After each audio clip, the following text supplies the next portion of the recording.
everyone, welcome back for another deep dive. This time, we're tackling something I know is on everyone's mind, at least from time to time: improving our finances. We've got 100 ways to improve your finances right here in front of us. And let me tell you, this thing is absolutely packed with useful advice and tips. We're not talking about some dry theory here, no way. This is about real strategies, practical things you can actually do starting today to get your finances in better shape. And what I really appreciate about this list is that it really does cover the full spectrum. We've got easy things to implement, just little things you can tweak in your daily life to save a few bucks here and there. But it also digs into some big picture stuff, like how can you actually boost your earning potential without having to quit your job and go back to school? Yeah, that's what really caught my eye too. And there's so much good stuff, I'm not even sure where to start. Okay, well, one thing that I definitely wanted to dig into a little bit is this whole online savings account thing. They specifically mentioned CIT Bank in here and how, online banks tend to have these crazy high interest rates compared to the traditional brick and mortar banks. I mean, that seems like a no-brainer to me. Yeah. But maybe you can break it down for us. Why is that? Why are those rates so much better online? It really boils down to overhead. You got to think about it. These big traditional banks, they got all these fancy branches all over the place, tons of staff. Anyway, and all those costs, they got to be factored in somewhere. And guess where they end up? In the interest rates they offer. Now, on the flip side, you've got online banks. They're running a much leaner operation, no fancy buildings to maintain, and no armies of tellers standing around. And that means they can pass those savings literally directly onto the customers in the form of much higher interest rates. Okay, so for anyone out there who's thinking, a few decimal points, whatever. Yeah. Can you give us a real world example of how much of a difference this could make? Concretely, what are we talking about here? Absolutely. Let's say you've got $5,000 sitting in a savings account. Your average traditional bank might be giving you a measly 0.05% interest rate, which is sadly pretty typical these days. But if you move that same $5,000 to an online bank like CIT Bank, you could easily be looking at a rate of 1%, maybe even higher. Now, I know that might not sound like a huge difference on the surface, but get this, over just 5 years off, just 5 years off, you'd earn an extra $225 in interest just by making that one switch.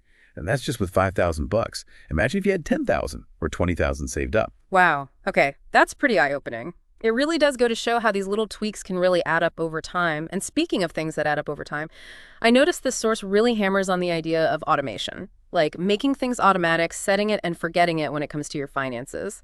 Oh yeah, automation is a total game changer. Whether we're talking about savings or bill payments, even those little increases to your retirement contributions that we tend to forget about.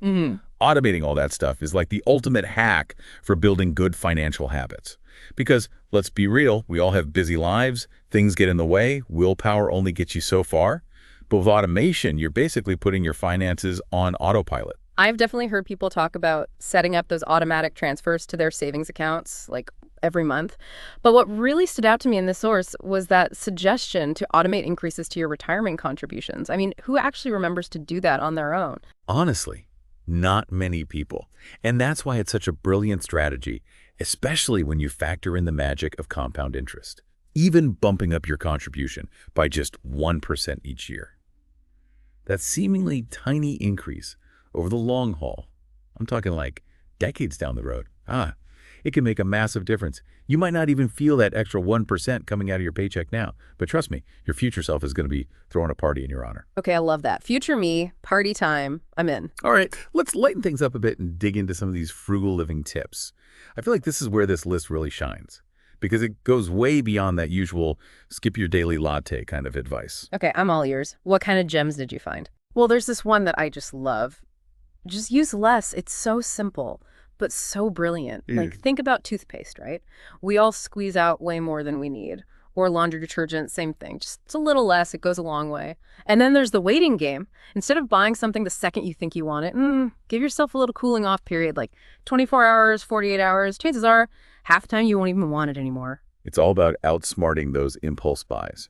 And that DIY approach, that's a classic for a reason.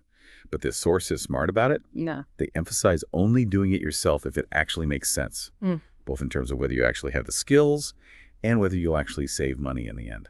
Totally. No point in a DIY disaster that ends up costing you more. Okay, speaking of saving money, let's talk about making some money, shall we? This career advice in here, I'm telling you, it was like a light bulb moment for me. It's all about taking action, doing things that actually move the needle. And I especially loved the part about improving your soft skills outside of work. It's amazing how much those skills matter, no matter what you do. Things like public speaking, communication, organization, all that good stuff. These are the skills that can make you so much more valuable in any career. And you don't need to go back to school or anything to develop them. There are tons of free resources out there, online courses, community groups, even podcasts like this one. Right. And then there's this whole thing about negotiating for remote work, even if it's just a couple days a week. I feel like the pandemic really opened a lot of people's eyes to the benefits of that. And now a lot of companies are way more open to it. Definitely. And it's not just about saving money on commuting, although that's a huge perk. For a lot of people, remote work can be a game changer in terms of productivity and just overall well-being. Totally. And you know what else we often forget about? Our own employee benefits. It's so easy to just glaze over that stuff during onboarding and never think about it again. It's like leaving free money on the table. There's some serious gems hidden in those benefits packages. Retirement matching, tuition assistance, all kinds of wellness programs.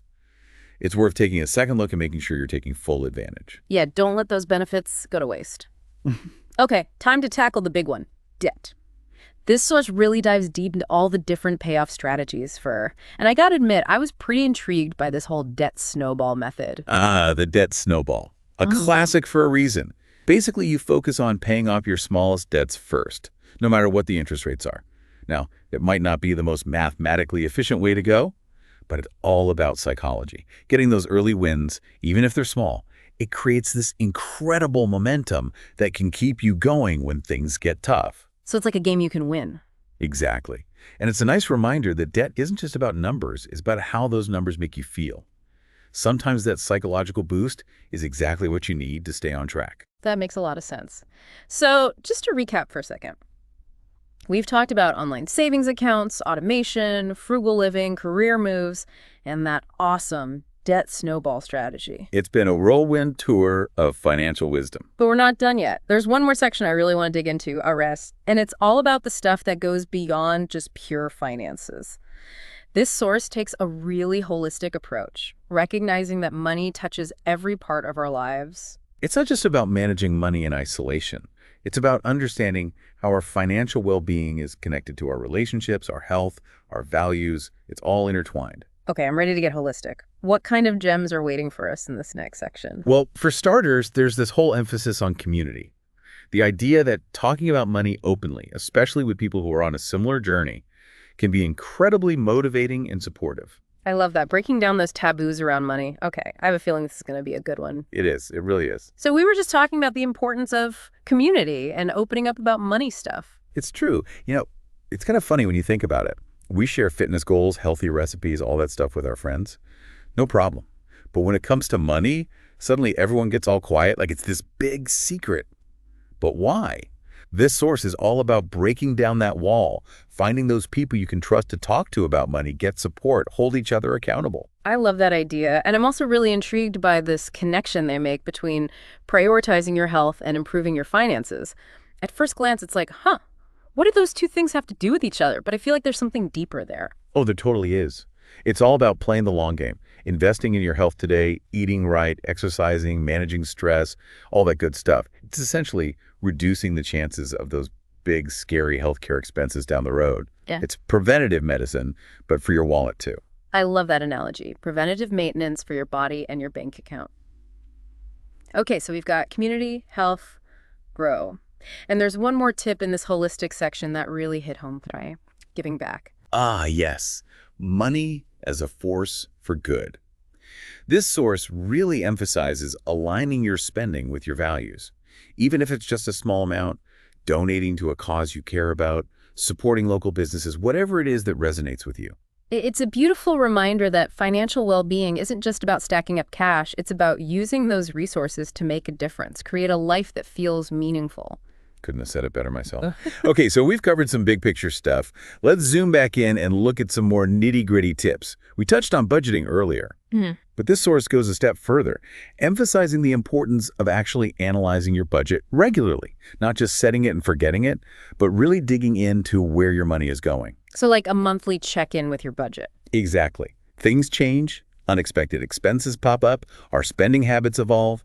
Regularly reviewing your budget helps you adapt, stay on track, make adjustments as needed. Makes sense. Now, what about people like me who maybe aren't the best at sticking to a traditional budget? This source has got you covered. If credit cards are your kryptonite, they suggest trying a cash-only budget for a while. Sometimes going old school can be a great way to rein in those spending habits.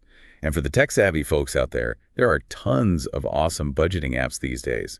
They can categorize your transactions, track your spending, even send you alerts when you're approaching your limits. So there's a method for everyone. It's all about finding what works for you, your personality, your lifestyle. Exactly. And whatever method you choose, this source can't stress enough the importance of good record keeping. Okay, so receipts, organizing financial documents, not exactly the most exciting part of personal finance. I know, right? It's not glamorous, but it's so important. Imagine trying to dispute a bill or file your taxes without proper documentation. Nightmare. I can see that. Better to be safe than sorry. Speaking of bills, this source has some interesting advice about negotiating them. You'd be surprised how many things are negotiable. Cable, internet, car insurance, even your rent in some cases. A lot of people don't realize this, but a quick phone call or online chat can sometimes save you hundreds of dollars a year. Seriously. I'm gonna have to try that. Definitely do. And once you've negotiated those lower rates, don't forget to set up autopay so you never miss a payment and avoid late fees. Automation strikes again, always working in our favor. Okay, while we're on the topic of things we should be automating, I was fascinated by this tip about checking your tax withholding. Ah, yes, that's a big one. A big fat tax refund might feel good in the moment, but let's be real. You're basically giving the government an interest-free loan all year long. Wouldn't you rather have that money back in your paycheck throughout the year? Right. Invest it, pay down debt, whatever you want. Exactly. It's your money. Put it to work for you. All right, there's one more essential piece of the personal finance puzzle that we need to talk about. Communication, specifically talking to your partner about money. Ooh, yeah. That can be a tricky one. Any advice on navigating those conversations? Well, this source really emphasizes that open and honest communication is the foundation of a healthy financial relationship.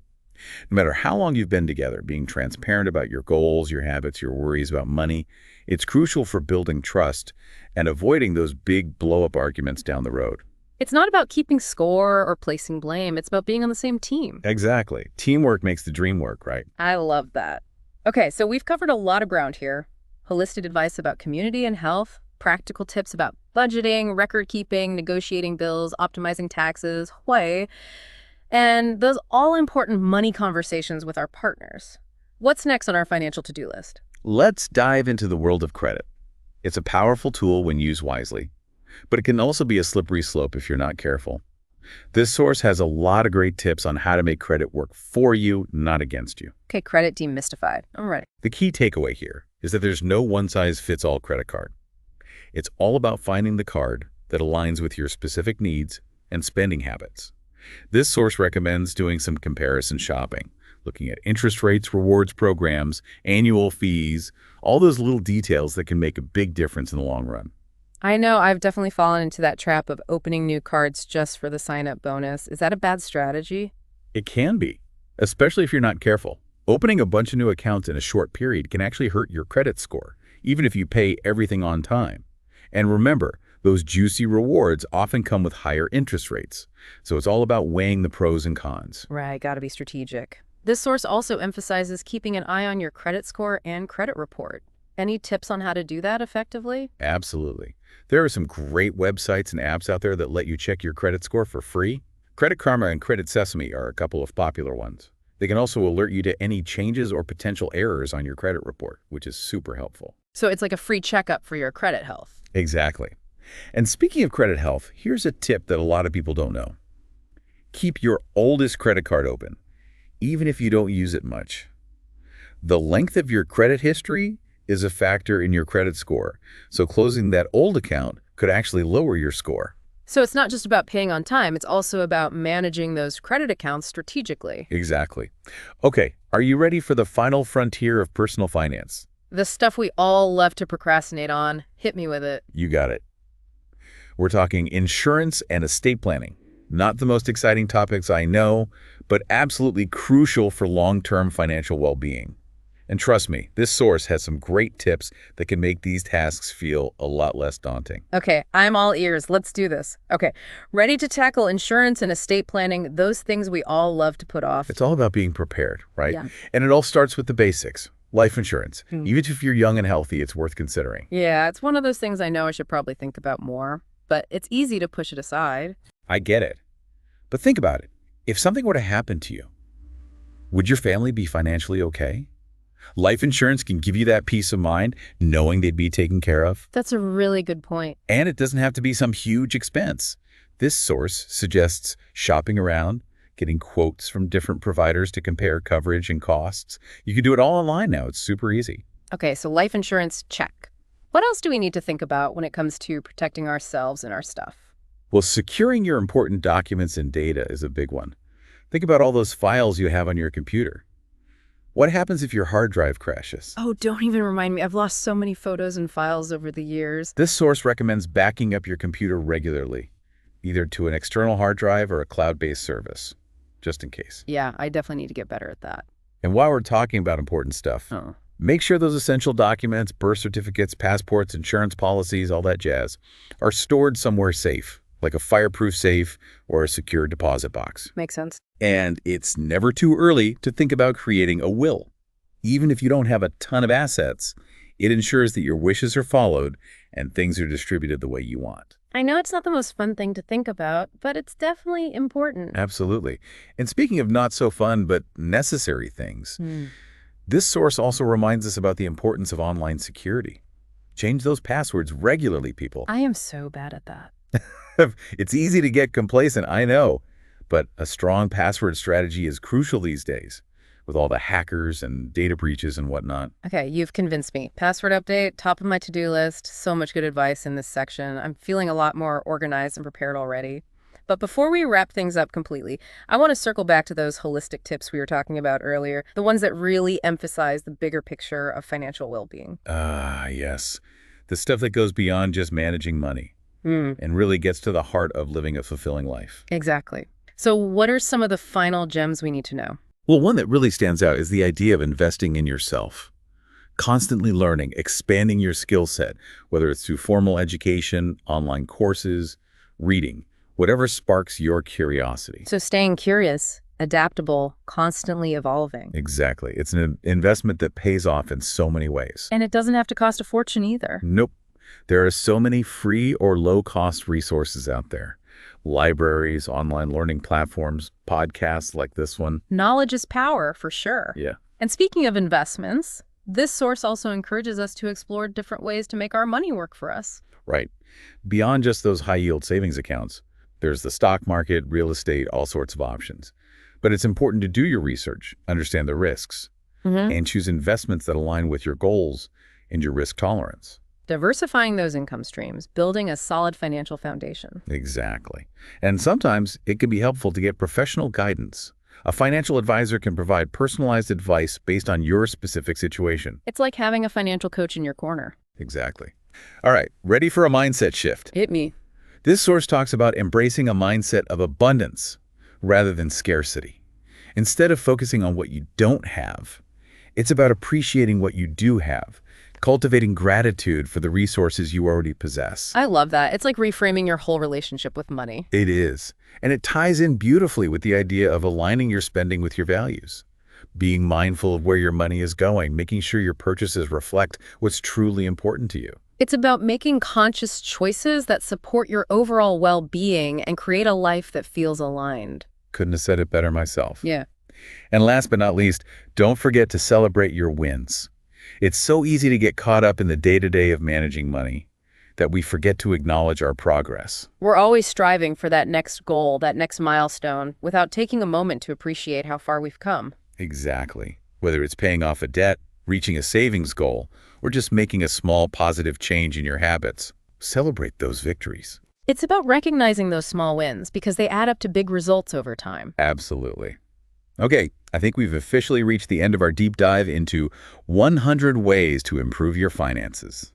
I don't know about you, but I'm feeling pretty inspired right now. Me too. So much good stuff in here. And to all our amazing listeners out there, take what you've learned, apply it to your own financial journey, and go get them. Start small, be consistent, celebrate those wins, and never stop learning and growing. Remember, every step you take towards improving your financial well-being is a step towards creating a brighter future. This is just the beginning. Keep that curiosity alive, stay engaged, and keep striving to create a financial life you love. Thanks for joining us on this deep dive. Until next time, happy saving, investing, and thriving.